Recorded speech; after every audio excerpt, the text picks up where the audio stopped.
سلامونه او مینه ټولو خویندورونو ته قدرمنو دا ژوند خدای پاک انسان ته یو ځل ورکوي او په دې کې ډېرې بریاوې او ډېرې ناکامۍ دي انسان خو مشکل دی چې ټولې بریاوې لاسته راوړي خو مازې دومره انسان وکړی شي چې د ډېرو ستونزو نه ځان وساتي او په خوا کې ورسره خپل خدای راضي کا او دغه بریاوې چې کوم دي دا خدای پاک د دې ژوند سره تړلې دي او په دې باندې پابندي نه ده لګولې چې بریاوې مه ترلاسه کوئ یعنې ښه ژوند ښه علم ښه تعلیم ښه کار ښه مال ګټل ښه خرچ کول په حلاله په اولادونو باندې ښه علم زده کړې کول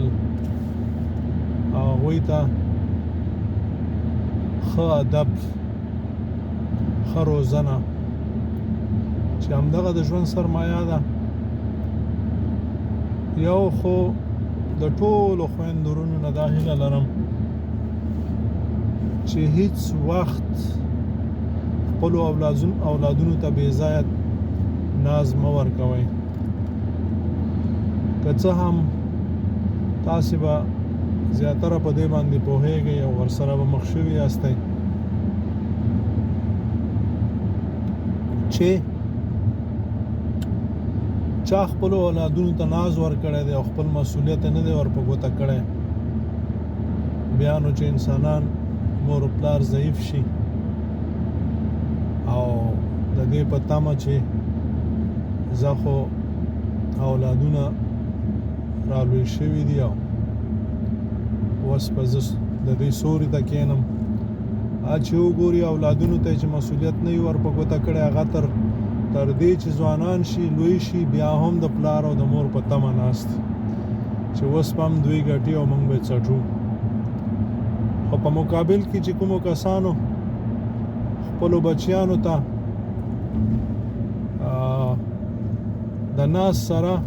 په سختۍ سره هغوی ته د هغوی مسؤلیت ورپه ګوته کړی دی او ټینګار یې په دې کړی دی چې دا ستا دنده ده چې ته یې باید سر ته ورسئ او باید ویې کړې چې په هغې کې ډېرې سختیانې هم راځي خو زما د خبرې مطلب دا دی چې هغه بچیان سم راځي خپل مسؤلیت پیژني او بیا وروسته د مور و پلار بوج هم په سر باندې اخلي او که نه ناز ده ورکه تاسې باور وکړئ چې دی به غټ شي لوی به شي مور و پلار به ډېر کمزوري وي ضعیفان به وي خو ده به بیا مړې سترګې نیولې وي او د مور و پلار په تمه به ناست وي چې اوس به بابا غوښې ډوډۍ راوړي کڼاوې نو هیلهمند یم چې خپلو بچیانو ته خپل مسؤلیت د وړوکتوب نه لږ تر لږه د دې نه ونیسئ چې کله دوی قلم او کاغذ او کتابچه خپل ځای ته ورسوئ او